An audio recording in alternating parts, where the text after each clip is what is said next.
Kitabu kile cha Waamuzi 5:8 Biblia inasema walichagua miungu pakawa na vita malangoni. Tutaanza na hatua zetu za maombi. Nitakuwa na kuelekeza kadri tunavyoenda.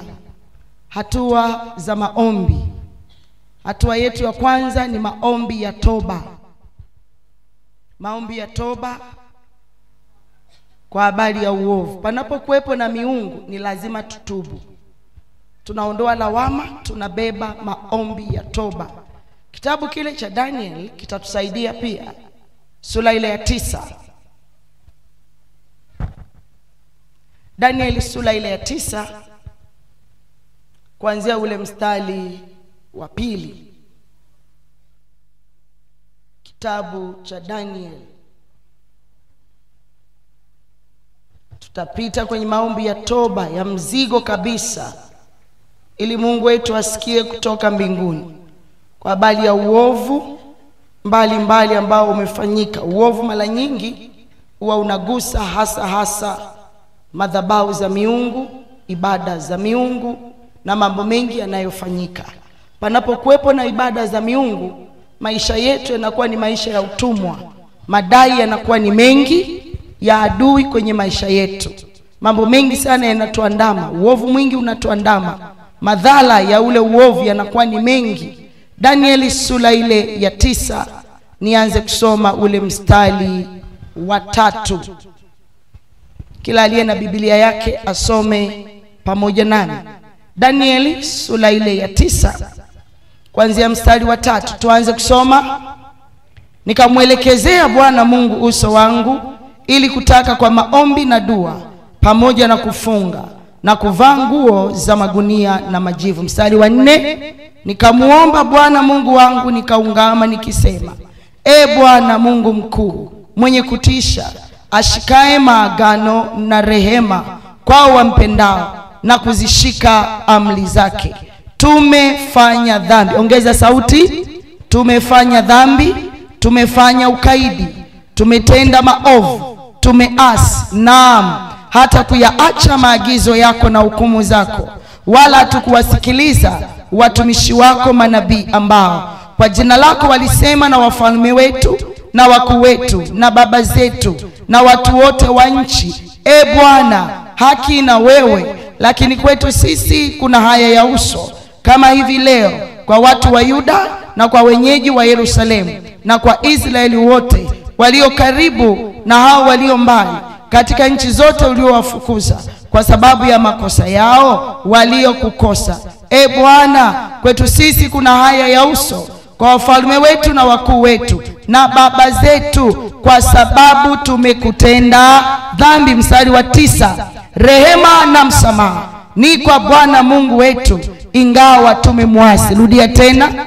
Rehema na msamaha ni kwa Bwana Mungu wetu ingawa tumemwasi. Kwa tutamuomba Mungu rehema na msamaha ni kwa Bwana Mungu wetu ingawa tumemwasi. Mungu atusamee, Mungu atuhurumie, Mungu aturehemu. Ukiendelea chini kidogo utakuta Daniel anamwambia Mungu, katika hii toba usikawie. Twende mbele za Bwana tufanye toba ambayo huu uovu na adhabu zinazotuandama, tumekwama mahali, tumesimama mahali kwa muda mrefu. Ingia kwenye toba ambayo Mungu akisikia vita hii haiinuki tena.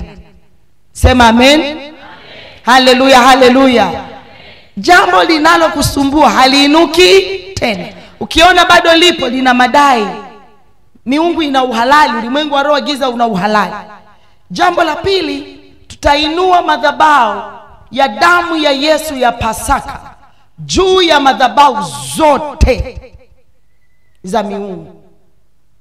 Tutahakikisha tunainua hiyo madhabahu na tunaiweka. Jana tulifanya zoezi kidogo hapo jioni, kuibeba madhabahu ya damu ya Yesu Kristo na kuiweka juu ya madhabahu zote za miungu. Amen. Amen. Na madhabahu ya damu ya Yesu huwa haishukagi peke yake, haitendi kazi peke yake. Kitabu kile cha Ufunuo ili uweze kujua kumbe tukianza kuiachilia matokeo ni makubwa sana. Ufunuo sura ile ya 8 ule mstari wa kwanza na kuendelea kidogo, mstari michache ya mwanzo. Kitabu cha Ufunuo. Madhabahu ya damu ya Yesu ya Pasaka. Siache kuandika neno Pasaka. Hata Mungu alihitaji sana kwenye Agano la Kale. Alitoa maelekezo na sisi tutaiinua madhabahu ya damu ya Yesu ya Pasaka. Kuna mambo mengi sana yalifanyika kipindi kile. Hata alipofungua muhuri ya 7, kukawa kimya mbinguni kama muda wa nusu saa. Endelea. Nami nikawaona wale malaika 7 wasimamao mbele za Mungu, nao wakapewa baragumu 7. Endelea. Na malaika mwingine akaja akasimama mbele ya madhabahu, mwenye chetezo cha dhahabu, akapewa uvumba mwingi, ili autie pamoja na maombi ya watakatifu wote juu ya madhabahu ya dhahabu iliyo mbele ya kiti cha enzi. Kuna mambo unayaona hapa. Tunawaona malaika wamesimama mbele za Mungu, tunaona maombi ya watakatifu, lakini pia tunaiona madhabahu yenyewe na kiti cha enzi. Wangapi mnanielewa sawa sawa? Haleluya, haleluya, haleluya tena. Iliyo mbele ya kiti cha enzi. Mstari unaofuata. Na moshi wa ule uvumba ukapanda mbele za Mungu, pamoja na maombi ya watakatifu kutoka mkononi mwa malaika. Na huyo malaika akakitoa kile chetezo, akakijaza moto wa madhabahu. Jambo lingine hilo, sio madhabahu peke yake, kuna moto mwingi uliojaa. Haleluya, haleluya. Akakijaza moto wa madhabahu, akautupa juu ya nchi, ardhi ikaguswa. Kukawa radi na sauti na umeme na tetemeko la nchi. Madhabahu ya damu ya Yesu ya Pasaka haitashuka peke yake, ina majeshi ya vita. Ule mstari unaofuata chini yake kidogo unasema, na wale malaika 7 wenye baragumu 7 wakajifanya tayari ili wazipige. Wamewekwa tayari majeshi ya Bwana ya vita mahali hapa kukusaidia. Kwa tunaona tuna madhabahu, tuna majeshi ya Bwana ya vita, tuna kiti cha enzi, tuna moto wa madhabahu, tuna radi, tuna umeme, tuna sauti, tuna tetemeko la nchi. Hii ni zaidi ya mabomu ya wanadamu hapa duniani. Ni zaidi ya nuclear bombs. Ni zaidi ya mabomu yote ya kiroho. Hili si bomu la kawaida. Anza kuona rohoni kuna kitu kinaenda kutokea chenye mlipuko mkubwa. Haleluya, haleluya. Na vita hii ya hii miungu ya kukukwamisha na kukuzuia haitakuinukia tena. Jina la Bwana libarikiwe. Haleluya, haleluya. Lakini pia baada ya maombi ya toba, tutamuomba Mungu atupe upako mpya wa maombi ya vita. Lazima uwe unaomba kila uingiapo kwenye maombi. Omba upako mpya wa maombi ya vita. Lakini omba kwa ngazi unayoitamani, rohoni au mwilini. Tukiongea lugha za kijeshi, tukiongea mwilini, wale maskari wana ngazi tofauti tofauti. Na wewe tamani kuomba upako mkubwa wa ngazi ya juu sana, ili tunapokuwa tunapita kwenye madhabahu za miungu uwe na uhakika, hapa ninatoka, hapa sizuiliki kabisa. Haleluya. Mimi kuna muda niliwahi kumwomba Mungu, hivi si inawezekana mbinguni wakanipa upako wa maombi ya vita kwa ngazi ya komando? Na huwa napewa, na nikipewa na uwezo wa kutembea 10 hours, 7 hours. Lakini nikisema amen, nafikiri niliomba nusu saa. Halo, halo, halo. Na wewe kiu ya moyo wako ni ipi? Omba kwa ngazi unayotamani. Kuna ngazi ukiwa, neno lako linakuwa na amri kubwa. Unahama kwenye mgambo. Halo, halo, halo. Unaongelea kwenye ngazi ya juu. Kama Yesu tuliye naye ni Bwana wa majeshi, manake ana anointing kubwa na wewe unayo. Yuko ndani yako, uwe unadai. Haleluya. Dai na inawezekana. Tukiwa tunaziamlisha hizi madhabahu, tunazisemesha hizi madhabahu za miungu, ziniachia mimi, zimenizuilia muda mrefu, zinaachia muda huo kwa sababu ya ngazi ulionayo kiroho. Amen. Tusimame. Simama. Nataka nikuingize kwenye maombi ya toba. Hapa tutatubu sana. Miungu inapokuwepo mambo ni mengi, Lakini pia utakuwa unakumbuka mambo yaliokuwa yanafanyika. Yale mambo yanayofanyikaga ni machukizo makubwa mbele za Mungu. Baada ya maombi ya toba, tutaingia kuomba upako wa maombi ya vita. Huku tunajiweka wakfu kwa Bwana ili akutumie kama chombo chake kikali katika ulimwengu wa roho, chombo chake cha vita.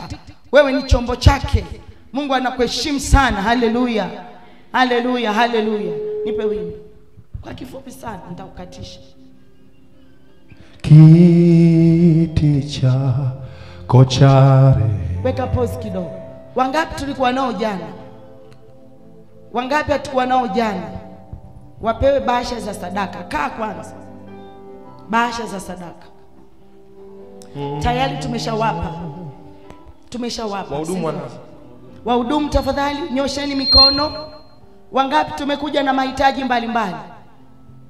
Haleluya. Safi. Leo utakuja nayo, kesho utakuja nayo, kesho kutwa utakuja nayo. Alafu tutakusanya siku ya 4 tutaweka box la maombi. Box la maombi hatuliweki leo, tunaliweka siku ya 4. Nitakuwa nakupa time ya kuzungumza na yale ulioyaandika. Kwamba ulimwengu wa roho giza hautazuia hii. Hii lazima itoke mwaka huu. Lazima hili jambo lionekane mwaka huu. Lazima hili jambo lizaliwe mwaka huu. Kuanzia sasa katika jina la Yesu. Wakati Mungu ameshuka kuwatoa wana wa Israeli, aliwaambia ni leo leo. Ni siku ya leo leo. Bahasha mikono tafadhali. Kumbuka kwenye maombi mazuri namna hii kumtolea Mungu sadaka nzuri. Kwa sababu kule tunakoelekea ni pazuri zaidi. Wangapi tumebeba udongo? Wachache. Wengine? Hakuna udongo wa kuazima. Basi tusimame sasa. Tukiwa tunaimba wimbo wa kuabudu, nitakutaka sana ufumbe macho. Alafu sadaka yako na mahitaji yako nitakupa uyashike baadaye. Saizi yahifadhie kwa pochi. Lakini omba huku unachunga mzigo wako. Kwenye mambo haya kuna mambo mengi. Utafumba macho, zama kutoka ndani. Tukimbie kwenye maombi. Maombi yetu ni ya muda mrefu, sio ya muda mfupi. Kwa hatutatoka mapema, lakini jitahidi kufika mwisho pamoja na mwalimu, pamoja na Roho Mtakatifu, pamoja na Yesu aliyeko katikati yetu. Jina la Bwana libarikiwe. Karibu. Mkono wako mmoja juu, mmoja kwenye kifua. Kiti chako cha rehema na kitazama,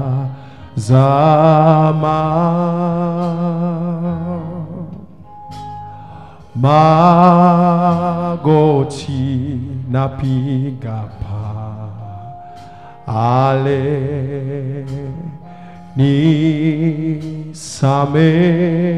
nisamehewe. Kiti chako, kiti chako cha rehema na kitazama. Inua sauti yako kabisa, mwambie Bwana. Magoti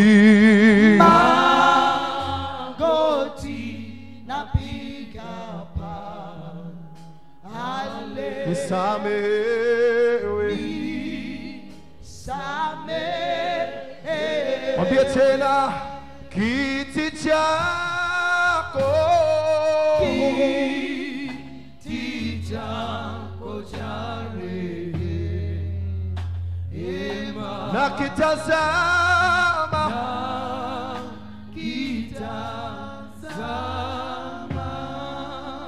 magoti yangu, magoti napiga pale, nisamehewe.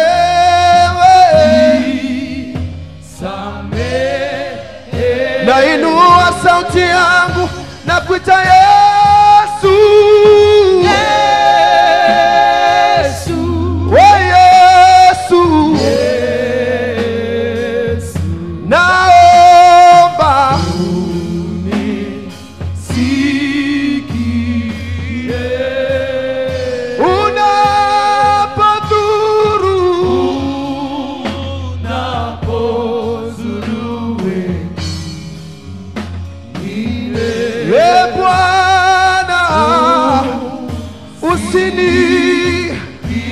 nakuita Yesu, Yesu.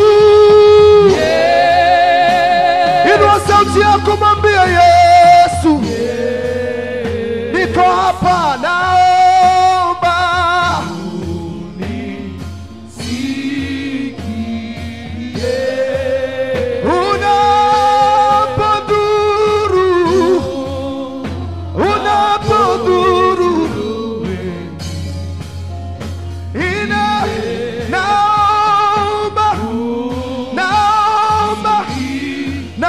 mikono yangu, napaza sauti na kuita Yesu,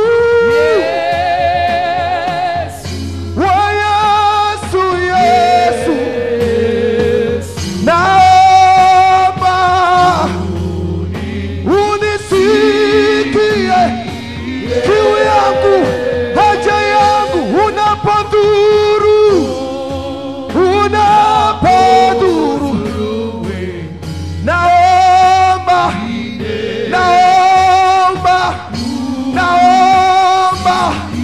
Sichoki kuita, sichoki kuita Yesu, Yesu, Yesu wangu, Yesu.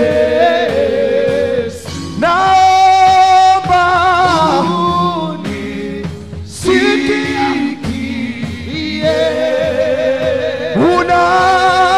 unapodhuru,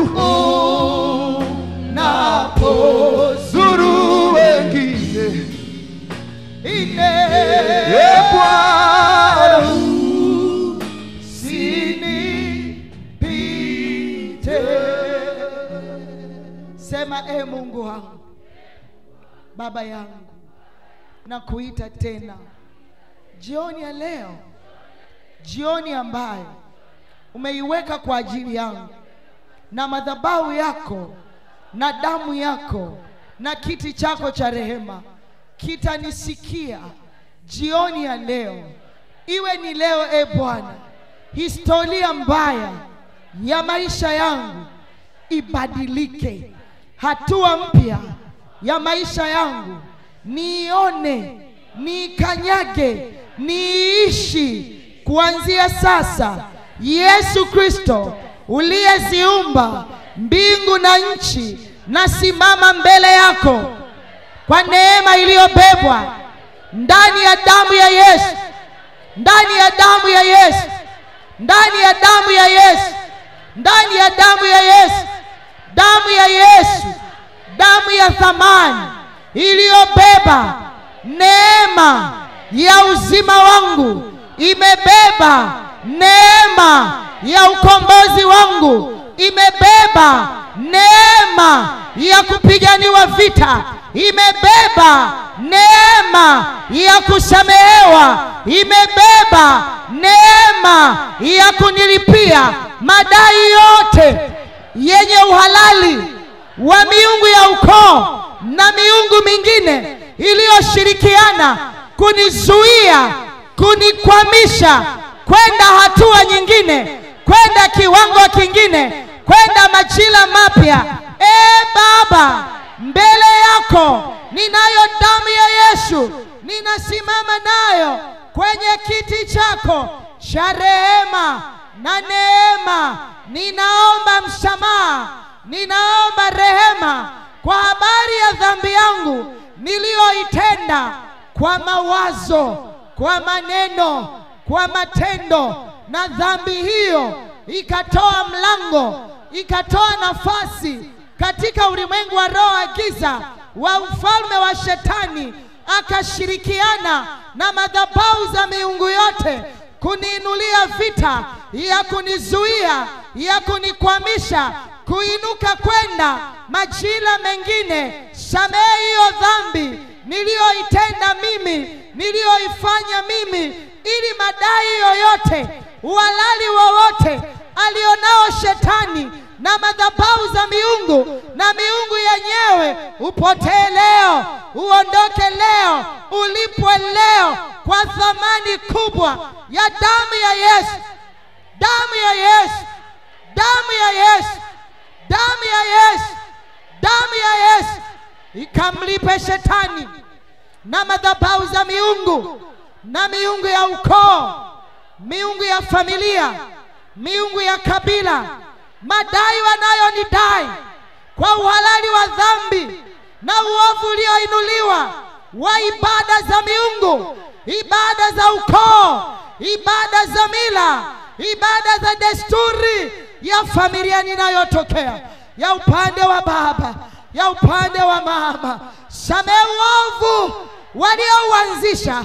Wengine wamekufa, wengine wamerithi, wameendelea kuinua ibada na sadaka juu ya madhabahu za miungu ya ukoo, za miungu mipya, za miungu migeni, ili kuyakamata maisha yangu, ili kuyashikilia maisha yangu, ili kuyazuia maisha yangu, ili kuyakwamisha maisha yangu kwenda hatua mpya, kwenda majira mapya, kwenda kiwango kingine. Saa imefika, majira yamefika. Samehe Baba, samehe Yesu. Rehema na msamaha ni kwa Bwana Mungu wangu, ingawa tumemwasi. Rehema Baba, rehema katika damu yako, samehe katika damu yako. Rehema Baba, samehe dhambi, samehe makosa, samehe ibada, samehe maagano, samehe mila, samehe desturi, samehe mambo ya aibu yaliyofanyika kwenye malango ya familia, ya upande wa baba, ya upande wa mama. Nasimama palipobomoka pa maisha yangu, familia yangu, uzao wangu, wazazi wangu, kabila langu, ardhi ya ukoo, palipobomoka kwa damu ya Yesu, kwa maombi ya rehema na msamaha, kwa damu ya Yesu. Unisikie Baba, unisikie jioni ya leo. Endelea, endelea, endelea, endelea, endelea, endelea. Unapoomba maombi ya toba, jizoeze kufumba macho. Kasoro wahudumu tu. Tubu, tubu, tubu. Mwambie Baba, ni kweli ukoo ninaotoka pana ibada za miungu. Hata wana wa Israeli walikwamishwa na miungu ya Kimisri iliyokuwa inamilikiwa na Farao na Wamisri, wakawazuia, wakawakwamisha kwa muda wa miaka mingi. Lakini majira yao yalifika na majira yangu yamefika. Hata ulipomtembelea Abraham, alikuwa hatoki mahali alipo, ukamwambia toka wewe kwenye madhabahu za miungu ya baba yako mzee Tera.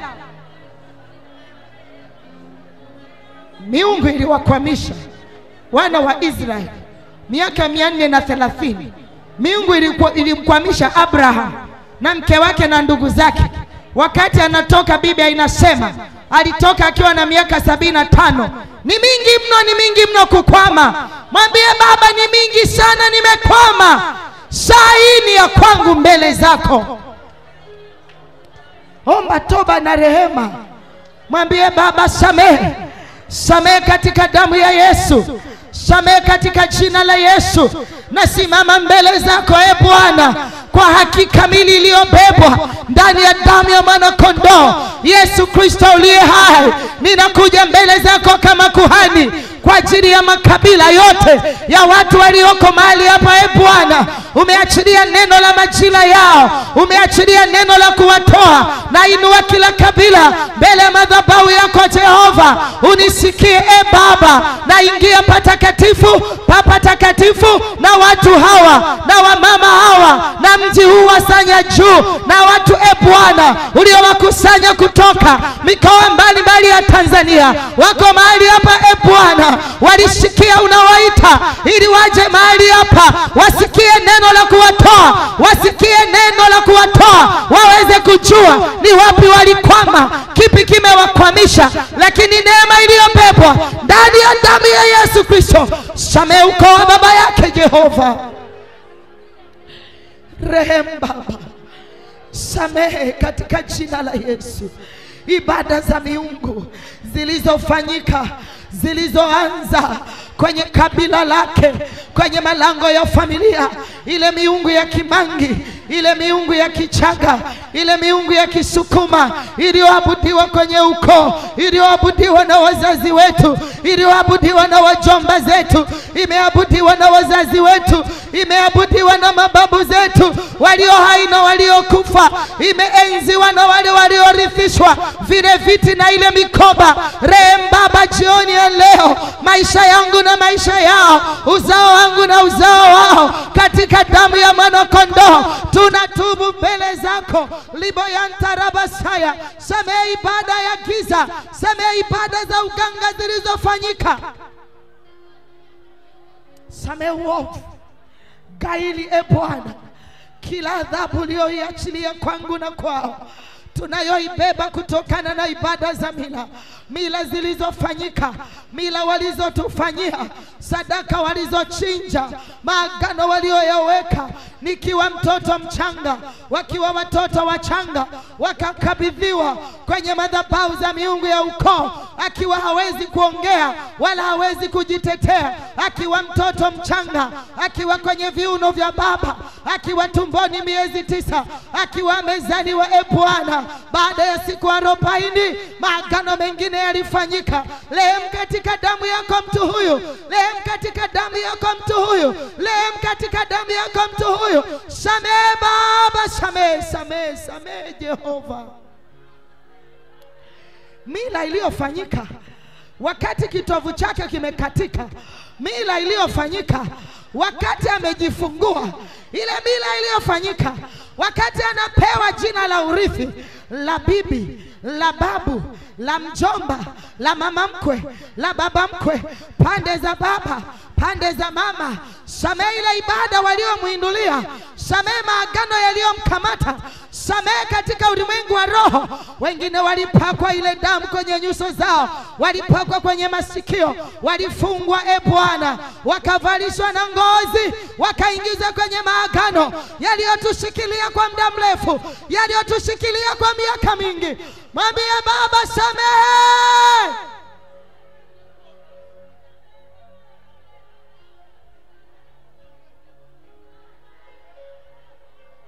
Shikiria Masaya, riposa la bayanda. Ibada ya miungu iliyofanyika wakati anatolewa mahali, wakati wa uzazi, wakati anachumbiwa, wakati anajenga, wakati analima. Samehe, samehe, samehe. Mwite Yesu, mwite Yesu, mwite Yesu. Mwambie Yesu, usikie niko hapa. Wewe ni Mungu uliye karibu, siye Mungu aliye mbali. Samehe ibada na mila mbaya ambazo ulikataza zisifanyike. Tusiwe na miungu mingine ila wewe. Baba zetu walikuwa nayo, babu zetu walikuwa nayo. Turehemu, tusamehe, tusamehe, tusamehe, tusamehe Bwana. Hata ibada waliomuinulia wakati anaikataa ile ibada ya miungu, amekataa kuitumikia. Ibada za mizimu amekataa, wakamuinulia ibada, wakamtamkia matamko mabaya yanayomtesa mpaka leo. Samehe ibada ya uovu, samehe ibada mbaya, samehe ibada iliyoinuliwa. Laana ikapata nafasi, kifungo kikapata nafasi, maagano yakapata uhalali, miungu ikapata uhalali, mapepo yakapata uhalali, magonjwa ya kurithi yakapata uhalali, tabia ya kurithi ikapata uhalali, laana ya kurithi ikapata uhalali. Rehemu Baba yangu, rehemu tena.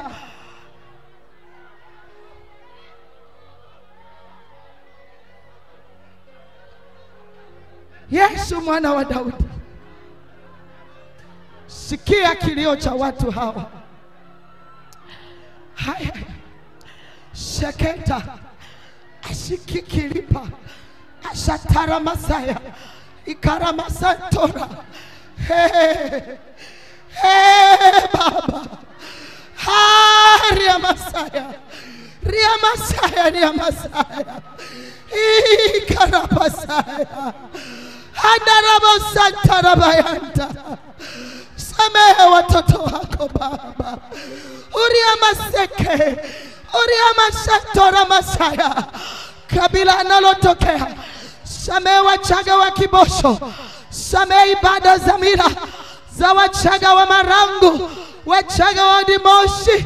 Samehe ibada za mila Wachaga wa Dimoshi, Bwana, wa Marangu, Bwana, Wasia, Bwana, Ribo Shantara Basaya. Samehe ibada za mila za wanaotokea Ilinga, Wahehe, Wabena.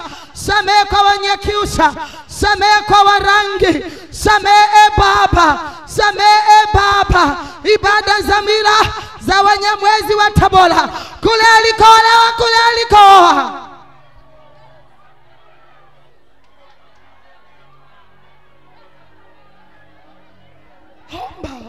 Omba. Sisi je, tutapataje kupona tusipojali wokovu mkuu namna hii? Rehemu watoto wetu. Tumewazaa familia zikiwa na mila, wakatulazimisha kuwachinjia, wakatulazimisha kuwakabidhi, wakatulazimishia majina ya kurithi. Yamebeba uovu, yamebeba laana, yamebeba mapigo kwao, yamebeba mateso kwao.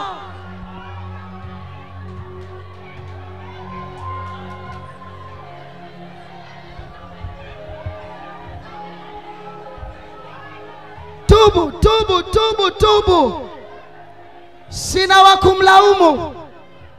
Mimi ni mtoto kwenye familia, mimi ni damu yao. Rehema Baba, katika damu ya Yesu. Rehema na msamaha ni kwa Mungu wetu, ingawa tumemwasi. Mwambie Baba, samehe uovu. Samehe sadaka zilizotolewa na wazee wa ukoo na wazee wa mila. Wengine ni wazazi wetu, mwingine ni mme wake Lipasaya, mwingine ni baba yake, mwingine ni mme wake, mwingine ni mke wake. Mwambie Yesu, samehe. Samehe. Kwetu kuna uovu, kwetu kuna maagano. Ulisema ibada za miungu zisifanyike. Tumetenda, tunakubali. Kwa toba hii Baba, maana rehema na msamaha, maisha ya mama yule yaachiliwe, maisha ya baba yule yaachiliwe, familia na watoto wake yaachiliwe. Amekubali kuingia maombi ya toba, amesimama palipobomoka pa maisha yake na ukoo wake, maisha yake na kabila lake. Samehe Yesu, samehe.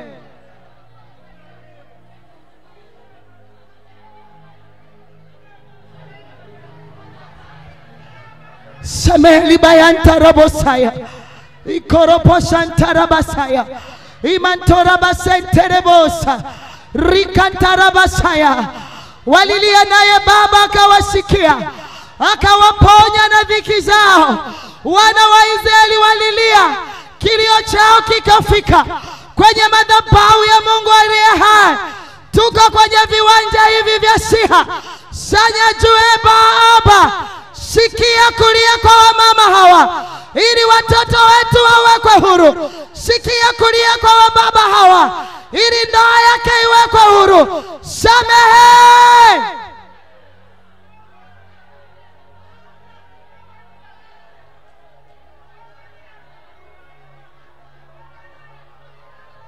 Omba. Mwambie Baba, wana wa Israeli walisikiwa kwa machozi, na mimi nisikiwe kwa machozi. Uliwakumbuka na mimi nikumbuke leo.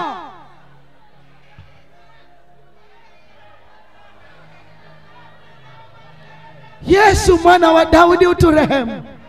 Bartimayo alipaza sauti akasema, Yesu mwana wa Daudi, uturehemu. Rudia hilo neno.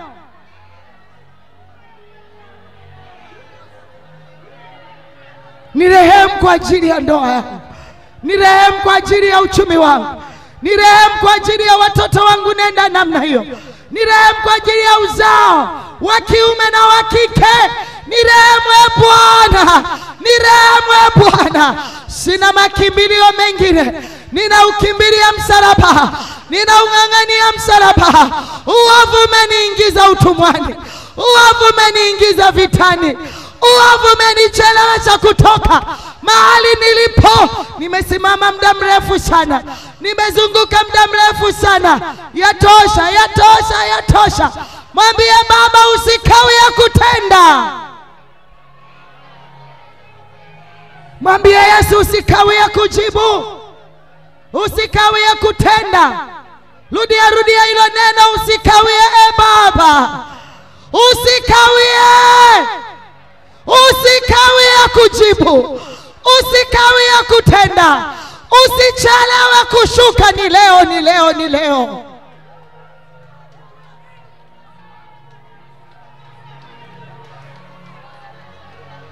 Mwambie usikawie, umechelewa sana Baba. Nimejua wapi nimekwamia, nimejua wapi ninazunguka muda mrefu. Usikawie Baba, ninakuita usikawie, ninakuita usichelewe. Ni leo, ni leo, ni leo. Mwambie Baba ni leo, ni leo sahi.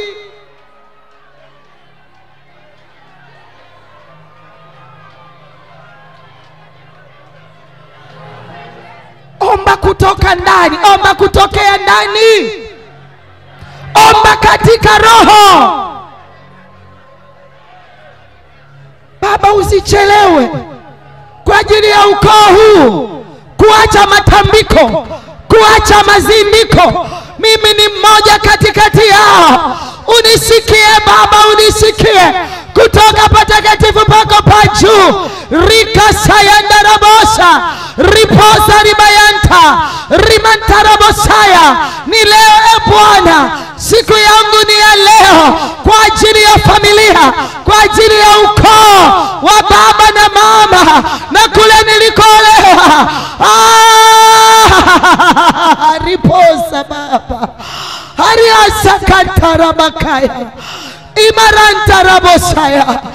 Samehe sadaka zilizotolewa, sadaka ya damu ya ng'ombe iliyoinuliwa kwenye ibada za mizimu ya ukoo, sadaka ya mbuzi iliyoinuliwa mara kwa mara kwenye ibada ya mizimu ya ukoo, sadaka ya kondoo iliyoinuliwa mara kwa mara kwenye ibada za miungu ya ukoo. Samehe Baba, samehe. Damu zilizomwagika ni nyingi, damu zilizotolewa ni nyingi. Sadaka ya damu ya ng'ombe, sadaka ya damu ya kuku, sadaka ya damu ya mbuzi, sadaka ya pombe. Sadaka ya pombe imetesa familia, imetesa ukoo. Vijana wameteseka, wamekuwa watumwa. Kuria basaya, rimashanta, lipoza rabayanta, ikakila masanta rabasaya, kuria basaya, rimanta rabasaya. Samehe Baba, samehe. Kifungo cha sadaka kikatike. Samehe Baba, samehe. Kifungo cha ibada kikatike. Samehe Baba, samehe. Maagano yaachie maisha yetu. Samehe Baba, samehe. Vita yaachie ndoa yake.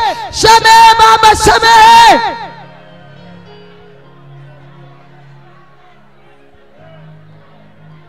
Sina damu nyingine, naitegemea damu ya Yesu.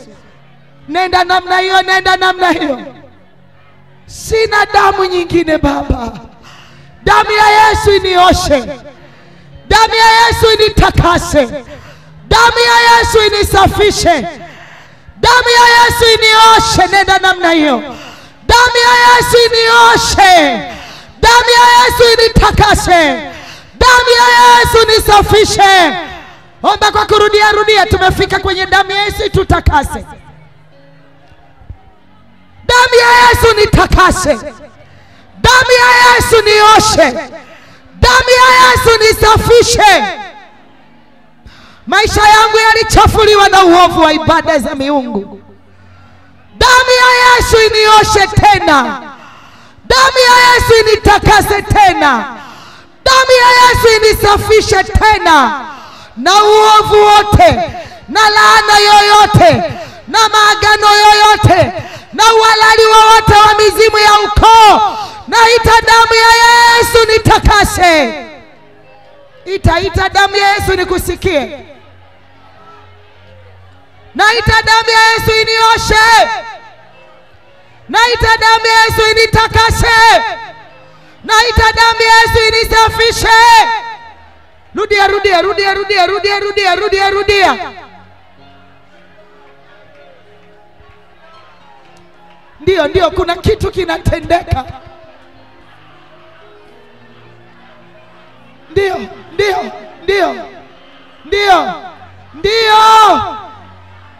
Damu ya Yesu inioshe. Initakase mimi. Inisafishe mwili mzima, kuanzia kwenye utosi wa kichwa chako. Nywele zako zilichukuliwa kiagano kwa ibada za miungu. Itakase kitovu kilikatika kupitia ibada za miungu. Damu ya Yesu ita tena.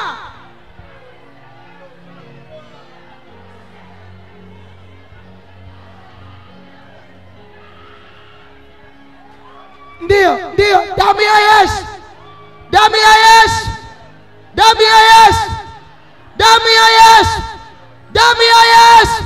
Nataka kusikia watu wanaita hiyo damu.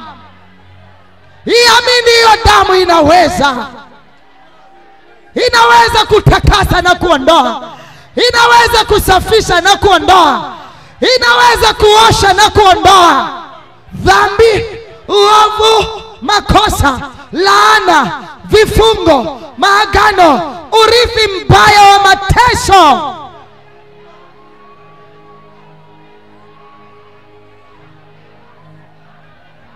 Ita hiyo damu, watu wanafunguliwa. Ni damu ya ajabu. Ni damu ya mwanakondoo. Ni damu yenye uwezo mkubwa.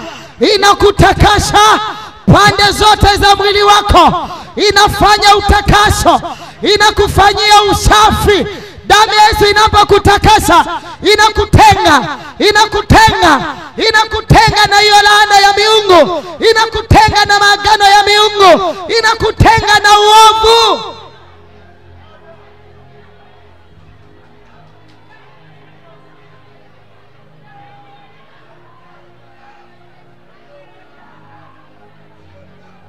Damu ya Baba. Hiyo damu ya Baba. Damu ya Yesu. Damu ya mwenye uhai. Damu ya mwenye uzima. Damu ya mwanakondoo. Rika Santa. Ramandorobosaya.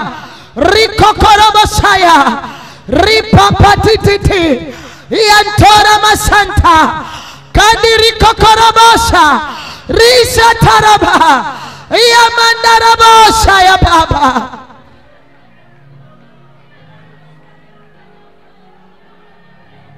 Nioshe na uovu wote. Nioshe na ibada zote za miungu zilizofanyika zikawa sehemu ya maisha yangu. Nitakase Mungu wa mbingu na nchi. Maagano ya miungu yamenitesa. Nimetembea nayo miaka mingi. Damu yako initakase. Damu yako inioshe. Ikiwa inakutakasa, inakutenga.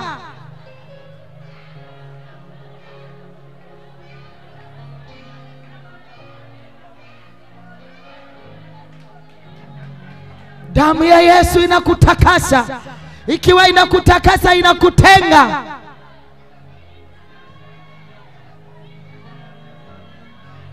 Damu ya Yesu inakutenga. Ita damu ya Yesu. Damu ya Yesu nitenge. Nitenge leo. Nitenge na maagano ya miungu. Nitenge na ibada za miungu. Nitenge na adhabu za miungu. Damu ya Yesu nitenge jioni ya leo.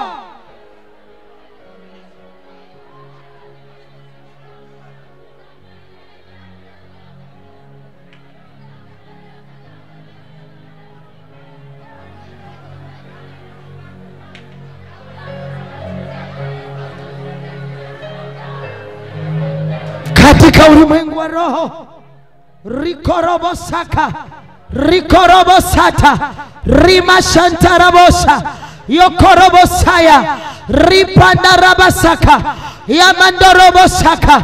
Damu ya Yesu ina nguvu, damu ya Yesu inaweza, damu ya Yesu ina mamlaka, haijawahi kushindwa na jambo lolote. Mungu wa roho, damu ya mwana-kondoo, damu ya mwana-kondoo, damu ya mwana-kondoo, damu ya mwana-kondoo. Omba, omba, omba, omba. Naomba usimame sasa, kuna hatua tunaiendea. Simama sasa, simama sasa. Rikokorobosaka, rikokorobosaya, rikokorobosaka, rikokorobosata, riboshantarabasaya.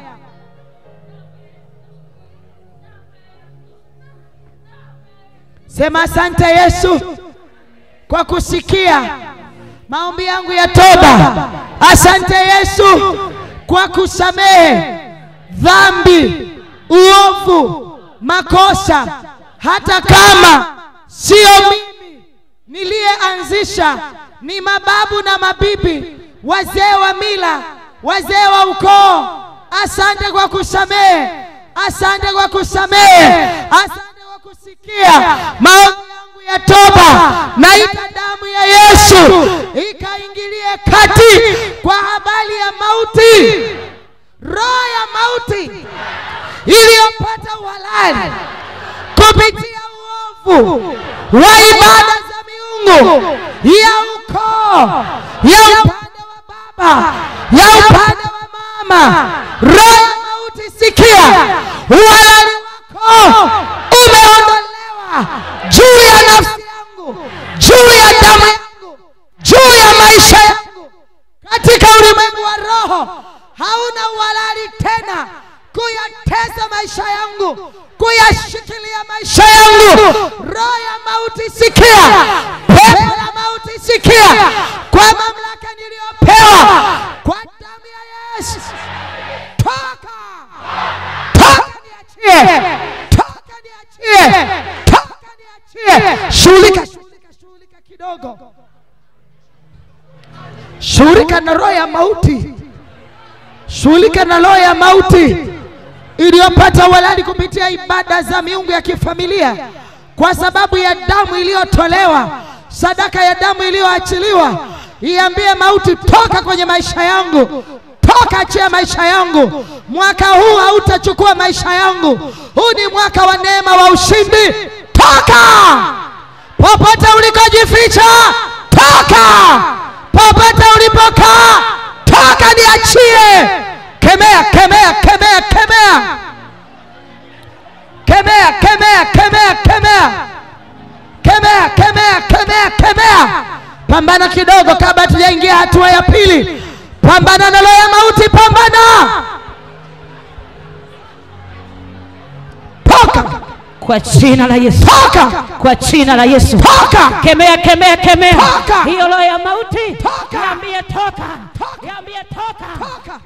Walali wako umeondolewa, madai yako yamelipwa, makao yako yameng'olewa. Toka.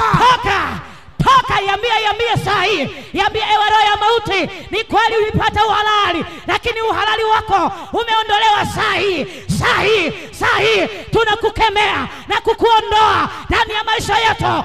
Achia maisha yetu, toka, achia ewe roho ya mauti na mapepo yaliyokuandama. Yambie toka, toka, achia, toka, achia, toka, achia, toka, achia, toka, achia. Ndio hiyo mauti na kuachia, mauti na kuachia. Na hayo mapepo yaliyokushikilia, yaliyokukamata, yalikuwa na uhalali, leo uhalali wao umeondolewa, umeondolewa. Toka, toka, toka, toka. Achia watu hawa, achia wa baba, achia wa mama, achia vijana wa kike na wa kiume, achia watoto. Toka, toka ewe roho ya mauti, mauti, mauti, na uharibifu wako, na uharibifu wako na kazi zako, kwa damu ya mwana-kondoo tunakuamuru kwenye viwanja hivi kwa watu hawa. Toka, achia sasa, achia sasa, achia sasa, achia figo zao, achia mioyo yao, achia maisha yao, achia, achia, achia. Toka, toka, toka, toka, achia, toka, achia, toka, achia. Ndio kaza na kuiambia ewe roho ya mauti, niachie, niachie. Piga kelele, yambia toka, achia, toka, achia, toka, achia, toka, toka, toka, toka, toka, toka. Unaachiliwa, unaachiliwa. Pambana, pambana. Inatoka hiyo ya mauti kwenye maisha yako, kwenye maisha yako, kwenye mwili wako, kwa watoto, kwenye ndoa. Yambie toka, toka, toka, toka, toka, toka, toka kwa damu ya mwana kondoo. Rapako, rapasaya, kwa jina la Yesu. Hebu shika mkono jirani yako. Kuna watu hawaombi. Kuna watu hawaombi. Wanashangaa tu. Usishangae. Usishangae. Nilikwambia Mungu ameachilia upako mkubwa hapa wa kufunguliwa na kuwekwa huru. Amen. Amen. Sema kwa damu ya Yesu. Roho ya mauti ndani ya mtu huyu niliyemshika mkono, saa yako imefika ya kuondoka na kuwashia moto wa damu ya Yesu Kristo. Toka ndani yake mauti ya magonjwa, mauti ya ajali, mauti ya mapema. Toka, toka, toka, toka, toka, toka, toka na kuwashia moto. Hautakaa, hautakaa, hautakaa, hautamtesa, hautamshikilia. Endelea. Tayari moto unawaka. Tayari moto unawaka. Ndio. Tayari moto unawaka. Washa moto. Haitakaa. Washa moto. Haitavumilia. Washa moto. Moto. Washa moto. Moto. Toka. Moto. Toka. Moto. Toka. Moto. Toka. Moto. Toka. Acha moto, washa moto. Washia moto huyo mtu. Washia moto. Mauti ya ajali. Washia moto. Yambia toka. Mauti ya magonjwa. Toka. Mauti ya magonjwa. Toka. Mauti ya ajali. Toka. Mauti ya mapema. Toka. Mauti ya uganga. Toka. Mauti ya uchawi. Toka. Mauti ya ushirikina. Toka. Mauti ya magonjwa. Toka. Ya kansa. Toka. Kifua kikuu. Toka. Presha. Toka. Toka. Toka. Toka kwa damu ya mwana kondoo. Pambana, pambana, pambana. Muwashie moto hizo mauti zilizomwandama. Washa moto ndani yake. Washa moto ndani yake. Yambia ewe mauti ulio ndani ya mtu huyo, niliyomshika, niliyomkamata, saa ina kuwashia moto. Moto, moto, moto, moto. Hautakaa ndani yake, hautashikilia maisha yake tena. Yambia wewe roho ya mauti, toka, toka. Achia huyo mtu, achia huyo mtu. Ndio, achia, achia, achia nafsi yake, achia maisha yake, achia. Toka, achia, toka, achia, toka, achia. Moto umewaka, halitasalia jiwe ndani ya mtu huyo. Rapa, rakata, randa rabako. Toka, achia sasa, achia sahi, achia sahi, achia sahi, achia sahi kwa damu ya Yesu. Muda wako umeisha wa kukaa ndani yake. Muda wako umeisha wa kumtesa. Muda wako umeisha wa kushikilia maisha yake, kushikilia nafsi yake, kushikilia damu yake, kushikilia moyo wake. Toka, sambaratisha hiyo mauti, sambaratisha giza la mauti. Liondoke, limwachie, liondoke, limwachie, liondoke, limwachie. Giza la mauti, toka, Toka. Giza la mauti, toka. Toka. Na uganga wako, Jina na la Yesu. uchawi wako, Toka. na ushirikina wako, Toka. na irizi yako, Toka, na achia. ibada yako, Toka, na achia. sadaka yako, Toka, na achia. agano lako, Toka, achia. na tambiko lako, Toka, na achia. madhabahu yako. Toka, achia. Toka. Toka, achia kwa damu ya mwana kondoo. Sambaratisha hiyo mauti iliyo ndani ya mtu uliyomshika huyo jirani yako. Sambaratisha, sambaratisha, sambaratisha. Yambie toka, achia sahi, mwachia huyo mtu, mwachia huyo mtu. Ewe mauti, sambaratika na kazi zako, na uwezo wako, na mamlaka yako. Toka, achia, toka, achia, toka, achia, toka, achia, toka, toka, toka, toka. Ndio karabashaka rapako. Mauti inaachia, inaachia, inaachia, inaachia, inaachia. Usizembee kuomba. Rapapa, rapapa. Hiyo mauti popote ilipofichwa katika ulimwengu wa roho, leo inasambaratika, leo inang'olewa, leo inatolewa kwa damu ya mwana kondoo. Toka, toka, toka, achia watu hawa, achia watu hawa, achia watu hawa kwa jina la Yesu, kwa jina la Yesu, kwa jina la Yesu. Amen. Inua mikono yako juu. Tunaenda kuomba upako wa maombi ya vita. Upako wa maombi ya vita ambao hautakuachia. Iwe mchana iwe usiku. Hata kama kongamano litaisha, upako hautaondoka. Ukiwa nyumbani, ukiwa popote, upako wa kuomba kwa maombi haya, hakikisha utakuwa unakumbushwa kuomba. Amen. Sema Baba, naomba upako mkubwa wa maombi ya vita kwa ngazi mbalimbali ninayoitamani ndani ya moyo wangu. Naomba nguvu mpya ya kuomba maombi ya vita kwa damu ya Yesu, kwa damu ya Yesu. Karibu Roho Mtakatifu, karibu ndani yangu, karibu na uweza wako, karibu na nguvu zako. Nijaze, nijaze nguvu, nijaze uweza, nijaze mamlaka. Napokea kwa damu ya Yesu. Omba, omba, omba, omba, omba, omba, omba. Omba upako wa kuomba maombi ya vita. Omba, nakupa dakika za kuomba. Kiu iwe ya kwako. Omba upako. Omba, omba, omba, omba. Omba, omba fresh anointing ya kuomba maombi ya vita kwa ngazi unayohitaji katika ulimwengu wa roho. Omba, omba, omba. Nataka kusikia watu wanaomba. Mungu wetu ni mwaminifu, yuko hapa. Tayari wengine wameshazisikia, tayari zimewashukia. Tayari pokea, pokea, pokea, pokea. Pokea ujazo mpya, pokea nguvu mpya, pokea upako mpya. Pokea, pokea, pokea, pokea, pokea, pokea. Pokea, pokea, pokea. Jaa nguvu, jaa nguvu, jaa nguvu za Roho Mtakatifu. Uweze kuomba mchana na usiku, uweze kuomba bila kuchoka, pamoja na kusoma neno, pamoja na kumsikia Yesu akisema na wewe. Omba, omba, omba.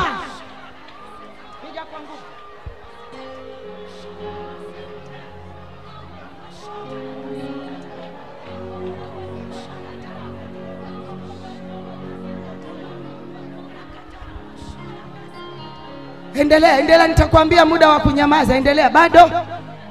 Endelea, endelea, endelea, endelea. Endelea, endelea, endelea, endelea. Endelea, endelea, endelea, endelea, endelea. Nakupa muda wa kujiombea. Nakupa muda wa kujiombea.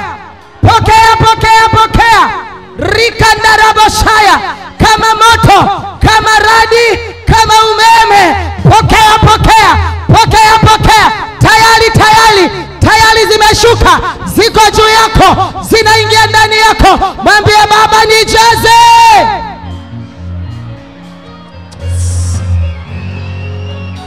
Endelea, tayari.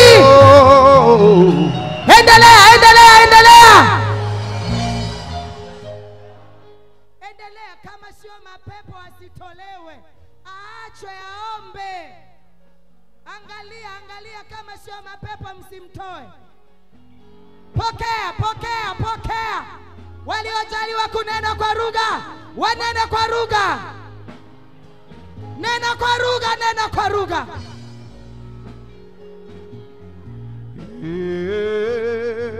Omba, omba, wewe usiimbe, omba. Yesu wanaimba waimbaji. Omba, omba, omba, omba. Omba, omba, omba, chochea, chochea, chochea.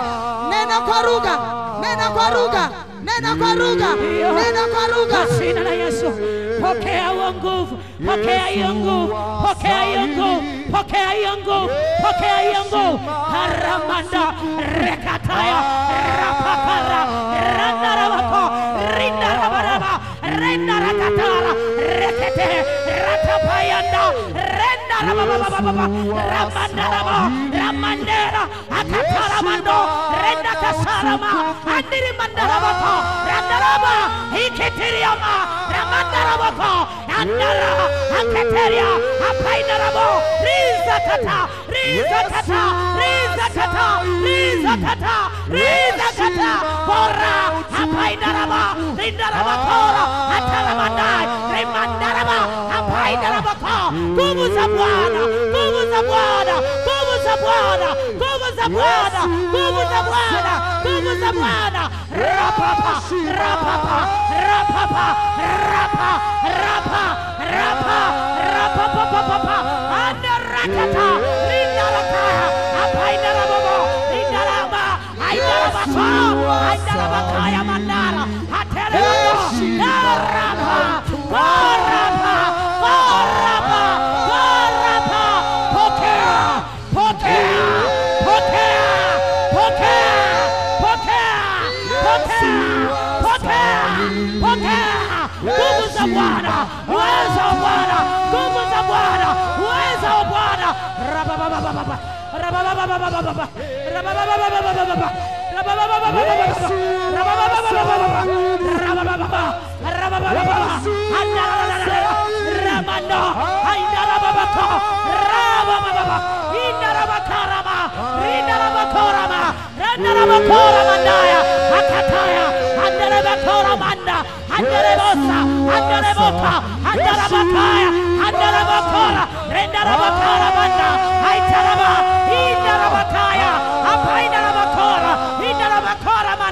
katika jina la Yesu karamanda rapakora randarabakaya randarabakora rindarabakora kora mashakapa.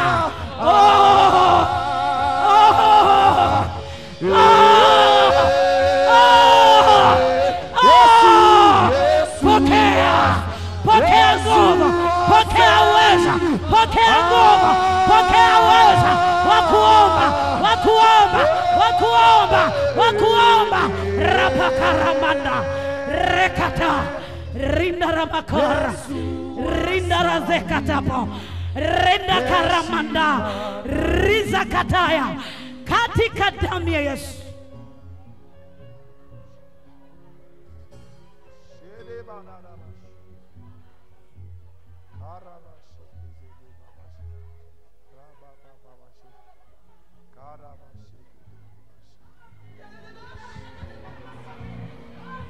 Upako wa maombi ya vita, upako mkubwa, sio mdogo.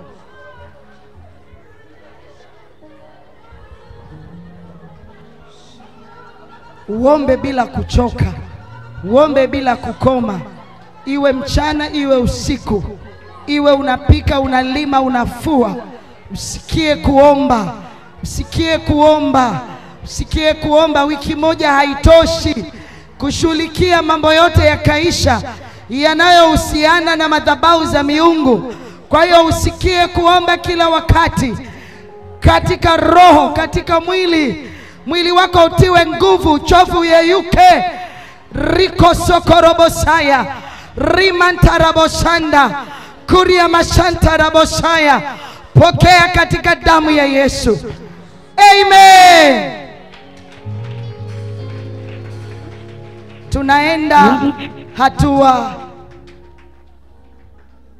inayofuata, kuinua madhabahu ya damu ya Yesu ya Pasaka. Usisahau neno Pasaka. Juu ya madhabahu zote za miungu. Tutaanza na miungu ya kifamilia. Lugha yetu iwe kwenye miungu ya familia.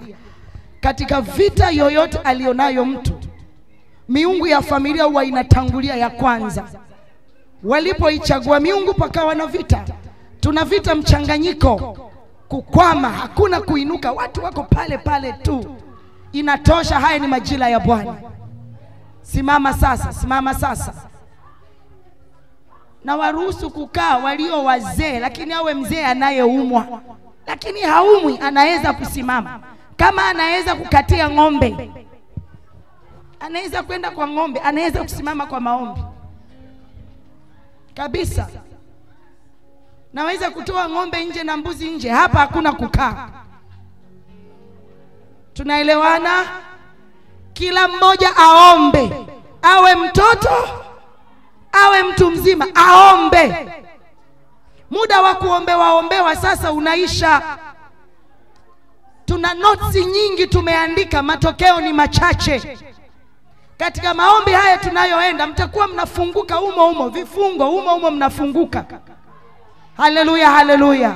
Sema kwa damu ya Yesu, saa imefika, majira yamefika. Yesu amenikumbuka. Yesu ameachilia maisha yangu katika ulimwengu wa roho na ulimwengu wa damu na nyama.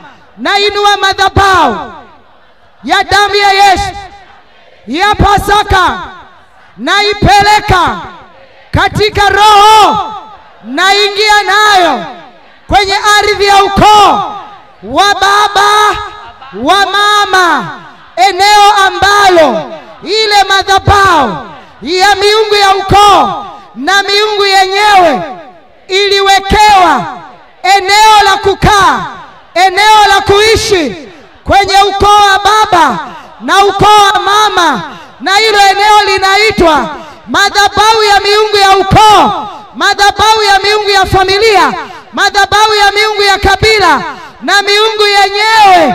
Na inua madhabahu ya damu ya Yesu ya Pasaka pamoja na moto ulao na radi ya Bwana, umeme wa Bwana, tetemeko la Bwana, malaika wa vita na Yesu mwenyewe na Mungu mwenyewe wako upande wangu. Naiweka madhabahu ya damu ya Yesu ya Pasaka juu ya hiyo madhabahu, ndani ya hiyo madhabahu, chini ya hiyo madhabahu, kwenye ardhi ya eneo. Nafsi yangu iko mahali hapa, roho yangu iko mahali hapa, mwili wangu uko mahali hapa, lakini katika roho niko kwenye ardhi ya familia, niko kwenye malango ya familia. Saa hii, sasa hivi, nimeingia na madhabahu ya damu ya Yesu ya Pasaka, ninaiweka juu ya madhabahu ya miungu ya ukoo kwa baba na mama. Endelea. Fanya kwa bidii. Hili sio eneo jepesi, hili sio eneo la kuzembea.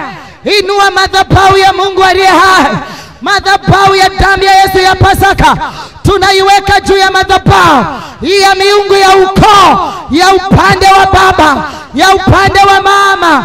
Hakikisha unaomba, hakikisha umeingia kwenye huo ukoo, hakikisha umeingia kwenye hicho kijiji, hakikisha umeingia kwenye hilo boma, hakikisha unaiona ile madhabahu, hakikisha unaona ile nyumba, hakikisha unaona lile eneo, hakikisha unaomba.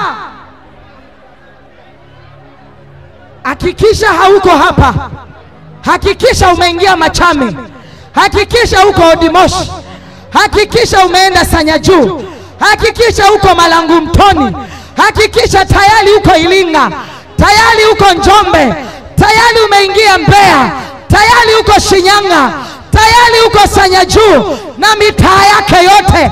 Ni nyumba kwa nyumba, ni mtaa kwa mtaa, ni boma kwa boma, familia kwa familia, madhabahu kwa madhabahu. Ya poshanta ipashaya rikakashanta. Hakikisha uko Bukoba, hakikisha uko Tanga, hakikisha uko Same Juu, hakikisha uko milimani. Madhabahu za miungu mahali iko juu ya milima, chini ya milima, rikasaka, kwenye makaburi ya ukoo, kwenye ardhi ya ukoo. Madhabahu ya damu ya Yesu ya Pasaka imeshuka na moto ulao, imeshuka na radi, imeshuka na umeme, imeshuka na tetemeko na majeshi ya Bwana ya vita.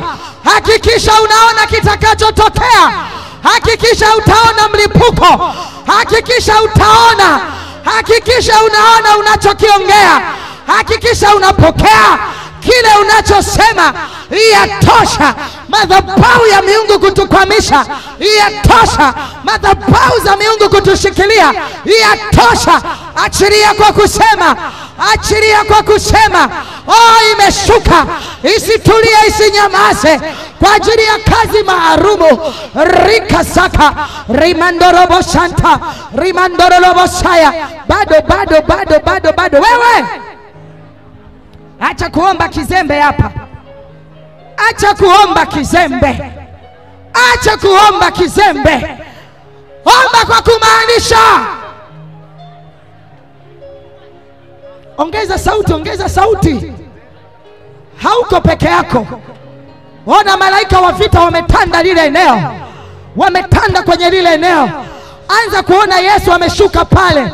Anza kuona Mungu ameshuka pale. Ona kwa imani. Omba kwa imani kwamba ni leo, sio kesho. Sasa hivi kunatokea mabadiliko. Sasa hivi kunatokea mlipuko. Sasa hivi kuna jambo litatendeka. Liko shaka ripa santerebosa. Madhabahu ya miungu ya bibi, madhabahu ya miungu ya babu, madhabahu ya miungu ya mama mzazi, madhabahu ya miungu ya baba yako, madhabahu ya miungu ya kabila, madhabahu ya miungu ya ukoo. Lipo shaka ribashaya. Omba, paza sauti. Wewe unazembea wewe. Omba.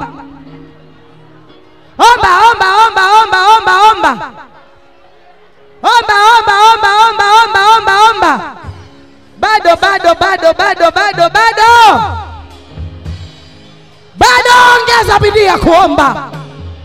Nani atakuombea kila siku? Iweke juu yake, iweke ndani yake, iweke kwenye ardhi ya eneo. Juu ya madhabahu imeshuka, chini ya madhabahu imeshuka, ndani ya madhabahu imeingia. Haitabakiza chochote kilichokushikilia, kilichokukwamisha. Ripa shekerebo saya. Omba.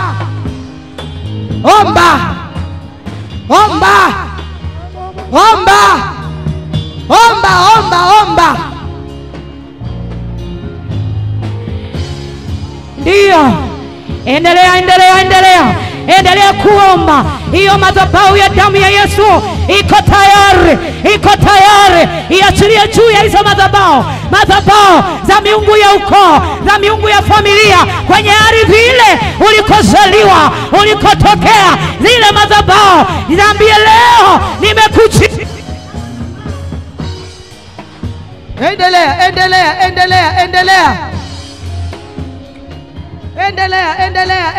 Endelea. Usinyamaze mpaka nikwambie hatua nyingine.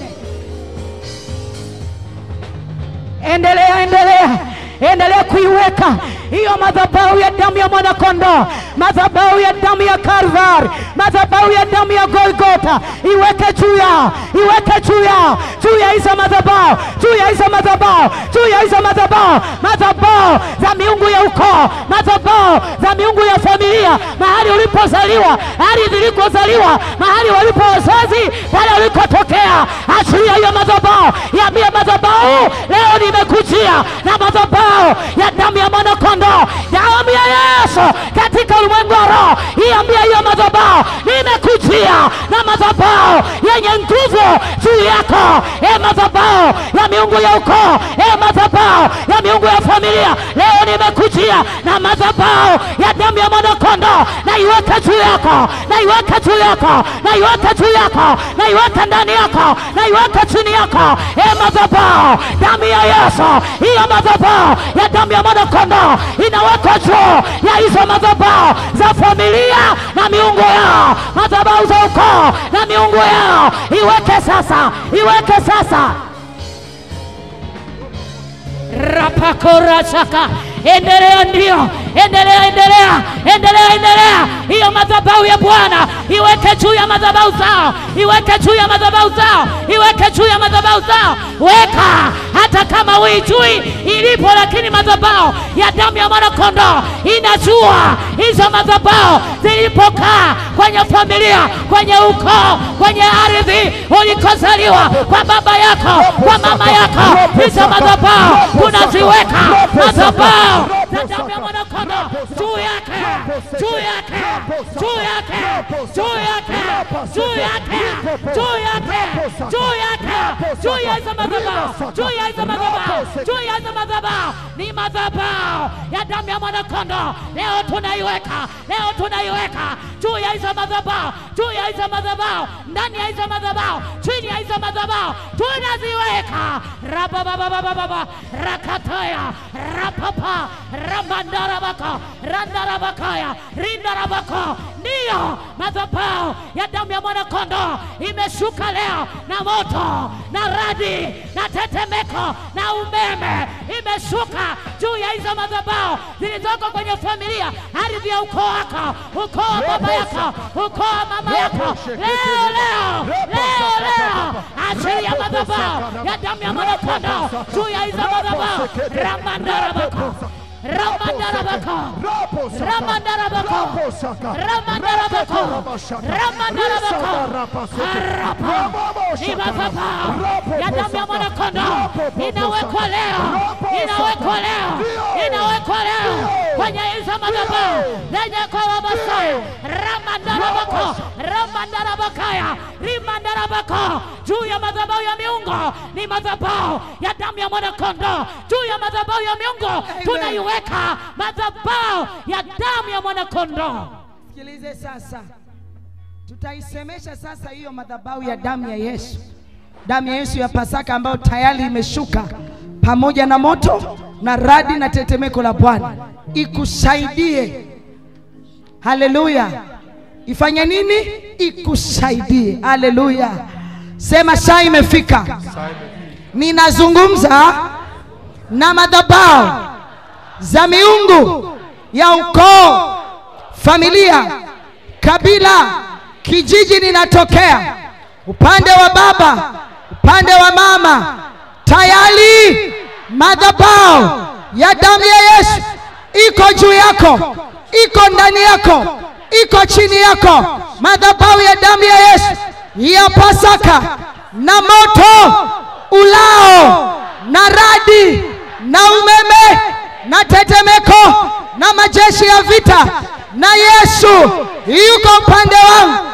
Madhabahu ya Yesu Kristo, damu ya Yesu nisaidie jioni ya leo sasa hivi kwa habari ya madhabahu za miungu ya ukoo, familia na kabila.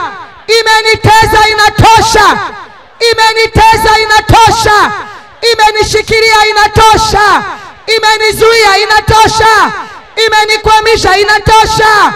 Imeniinulia vita, inatosha. Saa imefika. Madhabahu ya damu ya Yesu, inuka kinyume, nisaidie. Bomoa, vunja, haribu, angamiza, pasua, choma moto sasa hivi hiyo madhabahu ya miungu ya ukoo, madhabahu ya damu ya Yesu. Inuka unisaidie, inuka unisaidie, inuka unisaidie, inuka unisaidie. Omba, omba, omba, omba, omba, omba, omba. Ikusaidia kuzibomoa, ikusaidia kuziharibu, ikusaidia kuziangamiza, ikusaidia kuzipasua, ikusaidia kuzivunja. Zimekutesa, inatosha. Zimekukwamisha, inatosha. Zimekushikilia, inatosha. Madhabahu ya Mungu aliye hai, pamoja na radi, piga. Pamoja na moto, piga.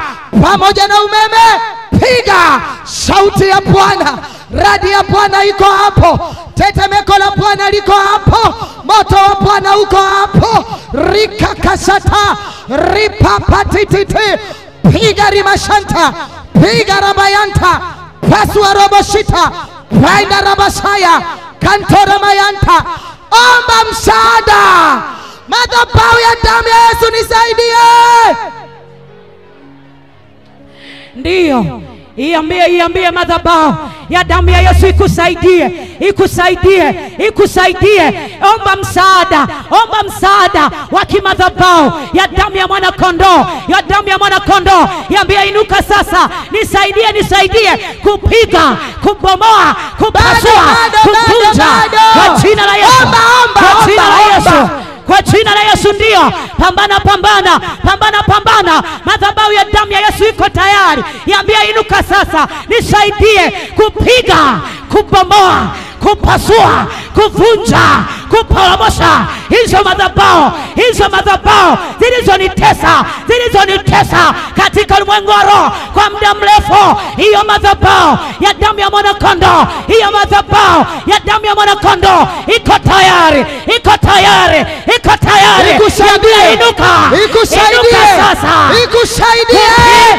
Omba msaada. Piga. Kupiga hiyo madhabahu. Kubomoa hiyo madhabahu. Kuharibu hiyo madhabahu. Kuangamiza hiyo madhabahu. Kuangusha hiyo madhabahu. Imenitesa inatosha. Imenishikilia inatosha. Kwa jina la Yesu. Bado. Ndio, endelea. Usichoke. Endelea. Iambie hiyo madhabahu, unisaidie sasa. Inuka kupambana na hizo madhabahu za miungu, ya ukoo, ya familia, ya kabila, ninakoishi, nilikozaliwa. Madhabahu ya damu ya mwana kondoo, nisaidie sasa. Inuka piga. Pasua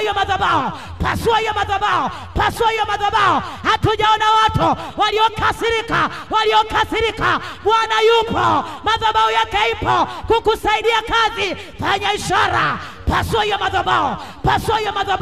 Madhabahu ya damu ya mwana kondoo, rapakaya, inakusaidia kupasua, kuivunja hiyo madhabahu ya familia, ya ukoo, mahali ulipozaliwa. Kwa damu ya mwana kondoo inapasuka, inavunjika.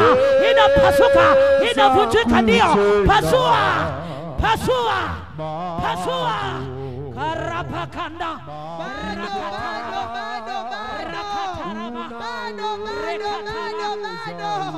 Omba.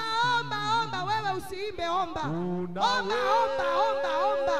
Nakupa muda wa kuomba.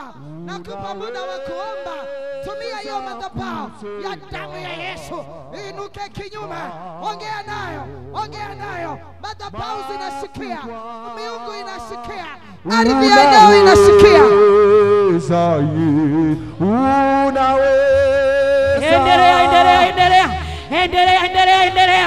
Endelea.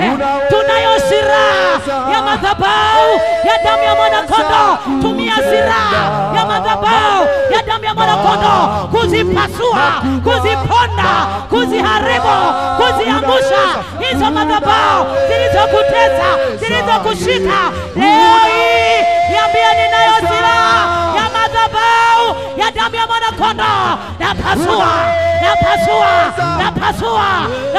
Ndio, piga kabisa. Pasua,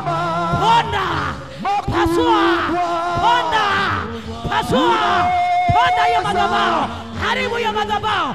Angusha hiyo madhabahu kwa silaha kubwa ya damu ya mwana kondoo. Rakataya. Madhabahu zinapasuka. Madhabahu zinabomoka. Madhabahu zinavunjika. Madhabahu zinaharibika. Nena kwa lugha.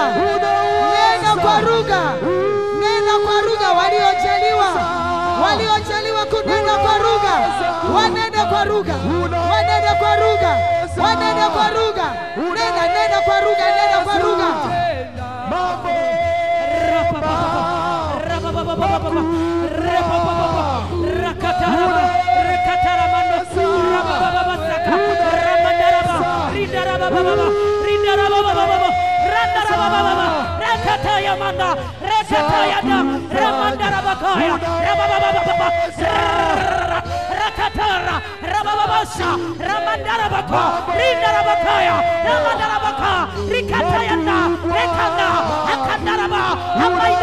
Rekata Rabakora, Ramandarabako, Rindarabako, Emandarabo, Ramandarabakaya, Ramandarabako, Ramanda, Rekapaya, Rababasha, Retapaya, Retapa, Ramanda, Reka, Raipo, Ramandarabako, Raida Baidaba, Wandarabakora, Rikataraba, Ramandarabako, Nena Kwaruga, Achiria Maombi, Achiria Maombi, Achiria Maombi, Achiria Maombi, Achiria Maombi. Acha kuomba kizembe. Acha kuomba kizembe. Omba kwa kumaanisha. Omba kwa kumaanisha. Tayari madhabahu ya damu ya Yesu iko hapo kwenye ardhi ya familia. Niambie ikusaidie. Niambie ikusaidie. Rekataya. Zinabomolewa. Zinabomolewa. Ndio. Zinaharibiwa. Zinaangushwa. Zinapasuliwa. Zinashughulikiwa. Zinabomolewa. Zinashughulikiwa. Zinaangamizwa. Hiyo madhabahu ya chifu, ya mangi inayotesa maisha yako, imekuzuia, inatosha, imekukwamisha, inatosha. Omba kwa damu ya mwana kondoo.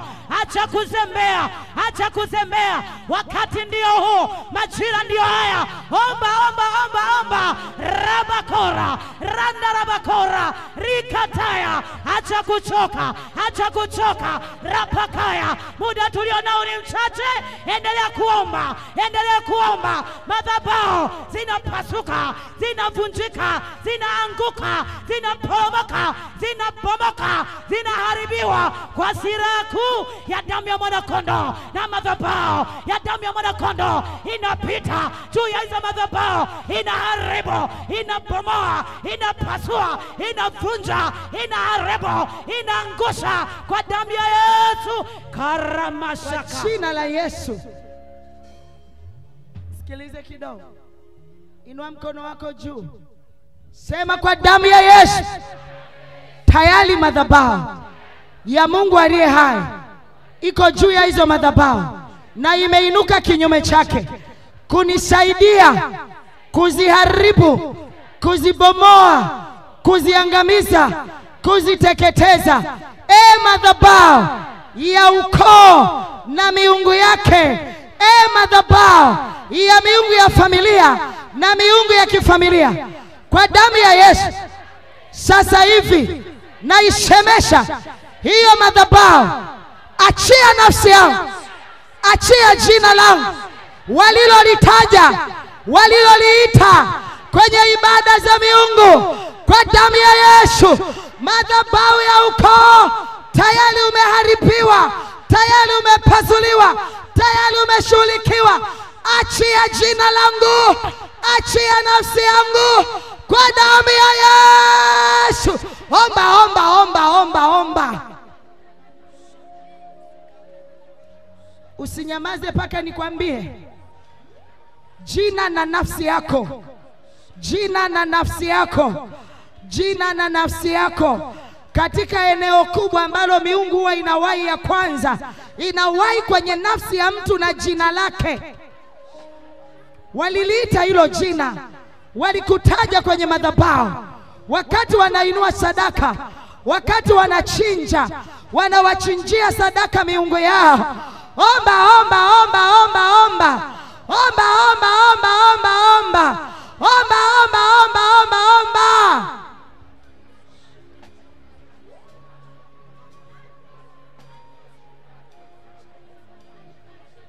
Endelea, endelea, endelea. Endelea kuomba. Tayari hiyo madhabahu imeshashughulikiwa. Sasa isemeshe, isemeshe, isemeshe, isemeshe kwa ujasiri. Achia nafsi yangu, achia jina langu, achia kidogo. Sikilize sasa. Amen, amen. Tayari tumeshaisemesha iachie, si ndio? Ikiachia lazima turudishe, si ndio? Haleluya, haleluya. Sema, nafsi yangu, sikia sauti ya damu ya Yesu. Inuka, toka kwenye hiyo madhabahu ya miungu ya ukoo, rudi mahali pake. nafsi yangu, nakuita kwa damu ya Yesu. Njoo, njoo, njoo, njoo. Endelea, endelea, ita. Tayari inatapikwa, tayari inaachiliwa, tayari inachomoka, tayari inarejeshwa, tayari inarejea.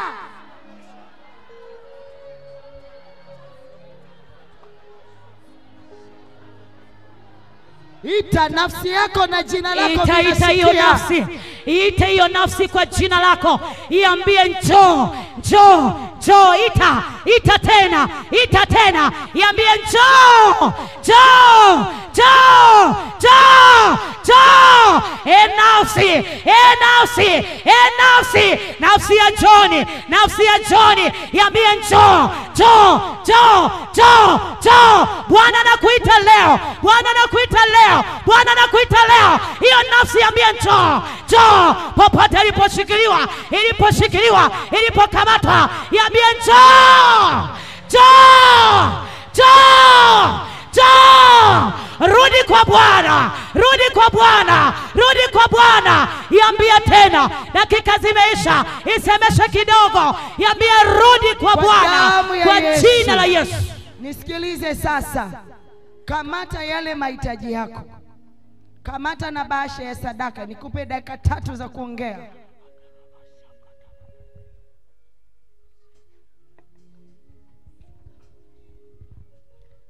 Lugha yetu ni moja. Ka. Tafuta. Umeandika wapi? Tunaenda kuzungumza na mambo mengi. Lugha yetu ya pamoja. Baada ya hizo madhabahu kushughulikiwa namna hiyo, tutakuwa tunaongea namna hii. Kwa wale wanaonisikia mara ya kwanza, hazitanizuia mimi kuinuka kwenda kiwango kingine. Sasa utakuwa unazungumza mimi na nini, wewe na nini, umeandika nini, mimi na biashara yangu, mimi na mipango yangu, mimi na malengo yangu. Hayo umeandika hayo.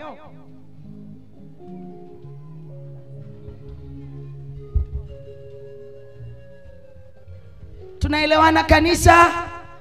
Haleluya, haleluya, haleluya. Tena kesho sifundishi, naendelea kuomba mpaka tupate mpenyo. Tukipata mpenyo, kila mtu atajua tumepata mpenyo. Amen, amen. Tuko sawa? Sasa tunaanza kuzungumza. Si unakumbuka ulichoandika? Sema kuanzia sasa, tayari madhabahu za miungu ya ukoo zimeshughulikiwa kwa madhabahu ya damu ya Yesu ya Pasaka. Nazungumza na hiyo madhabahu na miungu yake isikie. Hamtanizuia mimi kuinuka kwenda kiwango kingine cha maisha ambacho Mungu amenipangia. Madhabahu za ukoo na miungu ya ukoo, hamtanizuia mimi kuinuka kwenda kiwango kingine cha maisha ambacho Mungu amenipangia.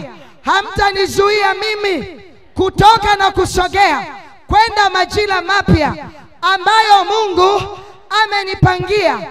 Hamtanizuia mimi kuanzia leo kuinuka kwenda hatua mpya, majira mapya, ukurasa mpya, historia mpya, taarifa mpya ya maisha yangu. Kwa damu ya Yesu, kwa damu ya Yesu, kwa damu ya Yesu, kwa damu ya Yesu, kwa damu ya Yesu, kwa damu ya Yesu. Omba, omba, omba, omba, omba, omba. Mbona mnapunguza sauti? Msiniangushe, hili ni zoezi la kuomba. Hamtazuia mipango yangu kuinuka kwenda majira mapya. Hamtayazuia malengo. Hamtazuia watoto wangu kwenye elimu yao. Hamtazuia biashara yangu kuinuka kwenda kiwango kingine. Tayari imeshughulikiwa na madhabahu ya damu ya Yesu ya Pasaka.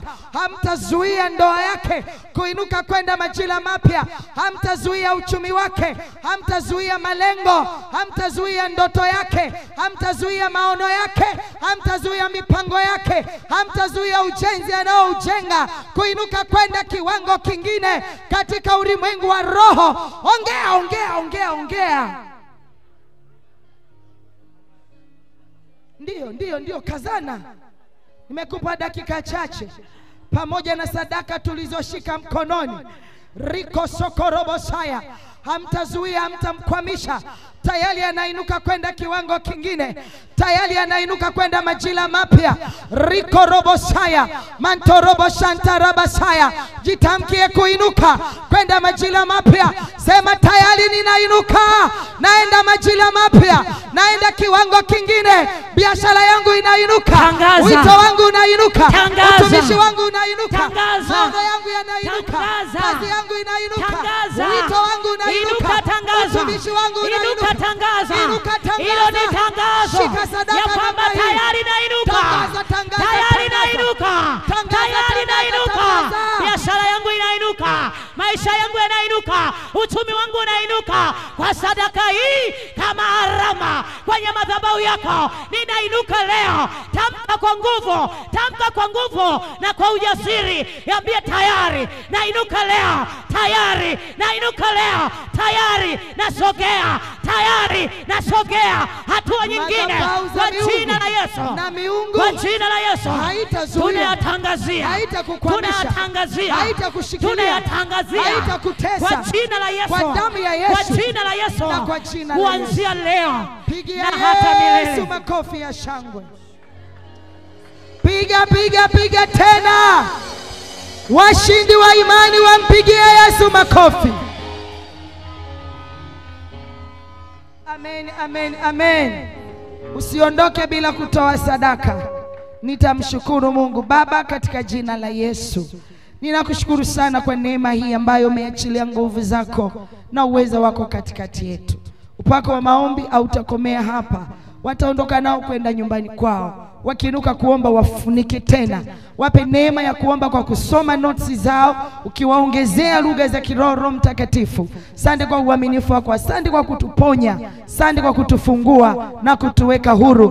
Kwa heshima ya jina lako Yesu, ninaomba na kushukuru na kuamini nikisema amen. Amen. Amen. Amen. Amen. Amen. Amen. Amen. Pigia Yesu vigelegele.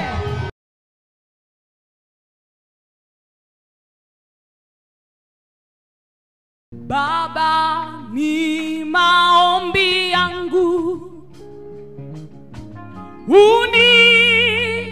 unikumbuke, mbingu zikijawa sifa, haleluya yangu iwe ya kwanza. Oh Baba, ni maombi yangu unikumbuke, hizo mbingu zikijawa sifa, haleluya yangu iwe ya kwanza. Ni maombi yangu Baba, ni maombi yangu, oh, maombi yangu unikumbuke, mbingu zikijawa sifa, haleluya yangu iwe ya kwanza. oh, ni maombi yangu Baba, ni maombi yangu, ni maombi yangu Bwana Yesu, unikumbuke, mbingu zako mbingu zikijawa sifa, haleluya haleluya yangu iwe ya kwanza. oh, ni maombi yangu Baba,